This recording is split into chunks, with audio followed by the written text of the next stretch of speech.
Swapping Scales for Suave, Chapter 4, Part 2. And that pretty much gets us here. Spike concluded, glancing to his left where Rarity sat next to him. Isn't that right? Indeed it does, darling. Rarity agreed. Vaguely prophetic, slightly irritating, and altogether unhelpful. Whoever sold this to our resident curse dealer definitely knew what those rings did. Twilight murmured. Well, that makes sense, but why? Spike remarked, and Twilight shrugged. That, unfortunately, is anyone's guess. Well, can't you find out who they were? You have the princess's ear after all. Rarity pressed, and Twilight shook her head. I can't do that. The princess could only intervene if it was a criminal case or if it was wartime. Does the war against my masculinity count? Spike deadpanned, pushing his ruined mane out of his face. I'm afraid not. Twilight replied with a slight chuckle. Damn. Spike cursed. There must be something you can do, Shirley. Rarity pleaded. There isn't, and don't call me Shirley.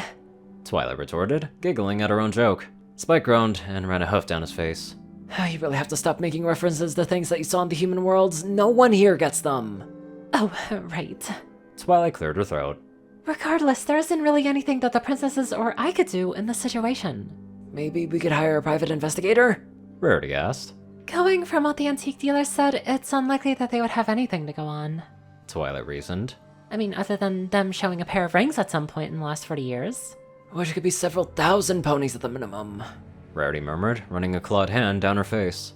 The previous owners might not even be a pony. Both griffins and minotaurs utilized rings in their marriage proposals. Twilight explained, only to blink. Oh, and congratulations, by the way.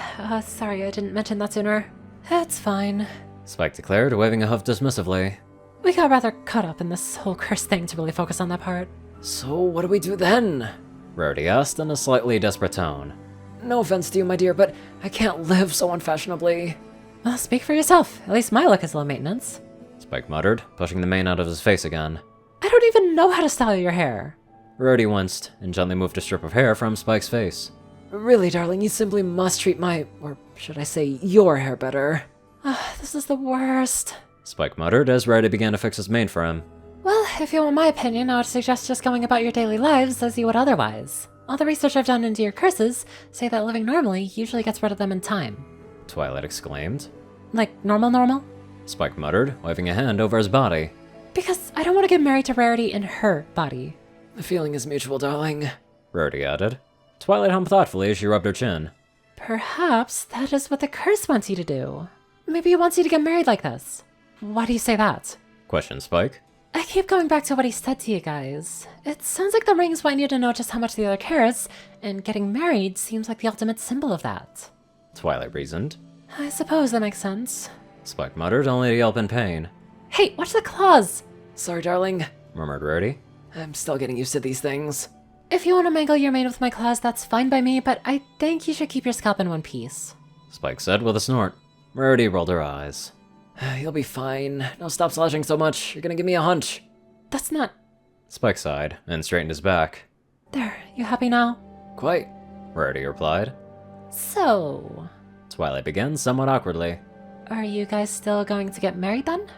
Of course. Rarity stated before Spike even had a chance to open his mouth. I may be in the body of the person who I'm marrying, but if that's how to get rid of the curse, then so be it. Spike winced. Well, that's good to hear. You were so angry that I thought for sure that you would call things off. Rarity sighed. It may not be perfect, but what is this if not another adventure? That's an excellent way of putting it. Twilight declared. Do you need any help? Oh yes, I'm going to require several additional hooves if we're gonna do this soon. Rarity remarked idly as she continued to do Spike's mane. Perhaps if we work quickly, then we can get all of this planned before summer. That's awesome! Summer's only a few weeks away. Spike declared, grinning excitedly. No, darling, next summer. Rarity explained. My dream venue needs to be booked over a year in advance, and organizing everything else will take several months. Huh? A year? Rarity, I am not paying you for a whole year. Spike screeched. Tut tut, darling, there's no need for such hysterics. A year is the absolute quickest way that we can remedy our current predicament. Rarity stated. Actually, I might be able to help with that. Twilight interjected. Where exactly were you thinking? Why, the bellman, of course. Rarity answered. Sure, it may cost several thousand bits for a single night's stay, but it is simply the most perfect destination in the world. Spike's jaw hung open. The Bellmans? But isn't that like halfway across the world? It is in the heart of old Equestria, and built on foundations older than Candlelat itself. Rarity explained in a wistful tone. It has everything. Stunning views of both the mountains, a beach, as well as a 5-star restaurant.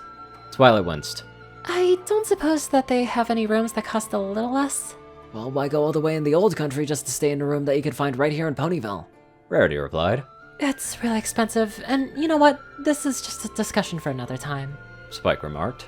Let's shelve that topic and discuss what else needs to be done. It's all rather simple. We just need to go through 20 more easy steps and we'll be ready for the big day. Rarity explained. That's a lot of steps. Twilight murmured. What else could you possibly need to do? Rarity scoffed. Planning a wedding isn't very hard. We just need to follow Lady Haywood's steps. Like, for example, step 1, setting a budget. That sounds easy enough. Murmured Spike. How much were you thinking? Oh, just 30, maybe 40,000 bits. Rarity flippantly replied as she picked at her claws. Huh? Twilight muttered, mouth agape. Rarity, that's our entire savings account! Spike yelled, throwing up his hooves. Yes, but it'll be all worth it, darling. After all, we need to pay everyone a fair wage. Rarity stated. We can worry about those kinds of details later. Spike muttered half to himself and half to Rarity. What else do we need to do? Simple. Next, we must get inspired. Rarity exclaimed in a dramatic fashion. We must dig deep and think of what emotions we wish to evoke with our wedding. Then, we will be ready to come up with a theme.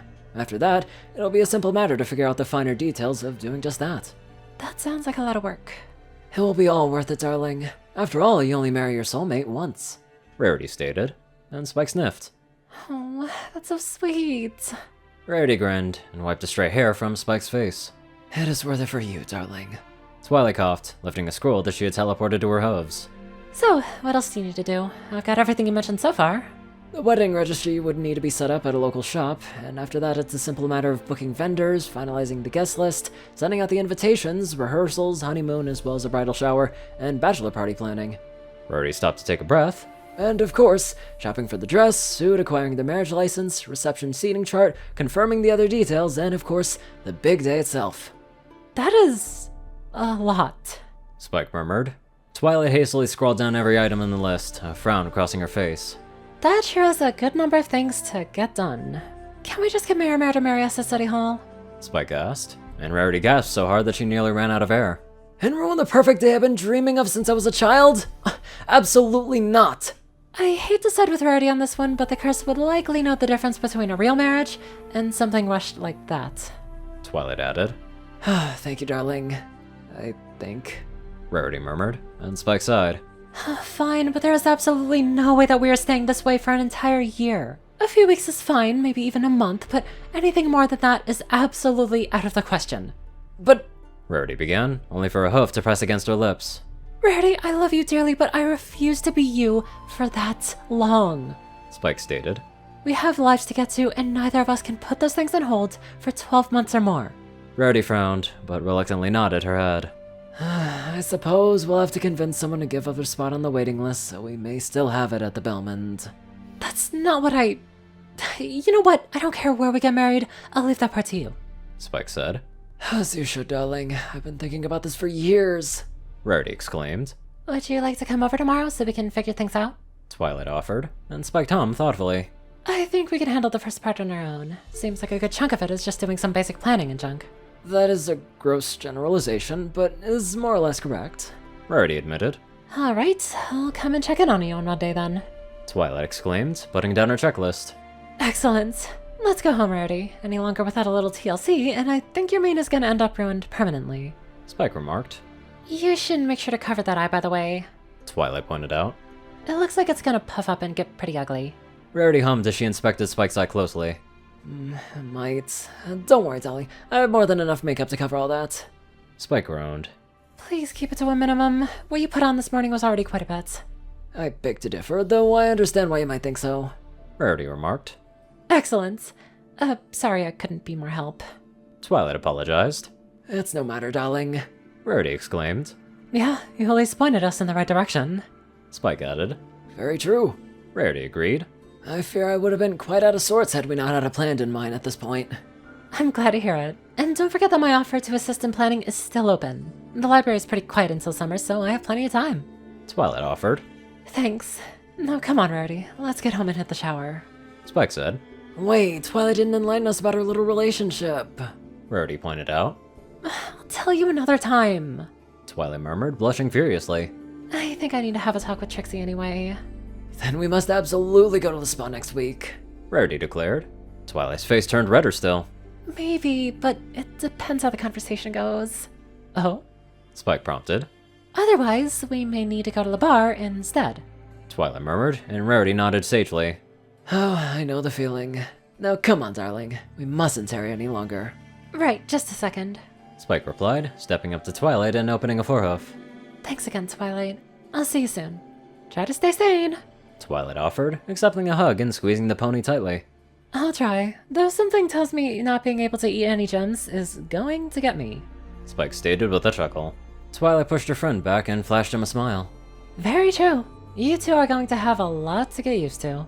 Even still, that's nothing that we can't work on together. Rarity remarked. Very true.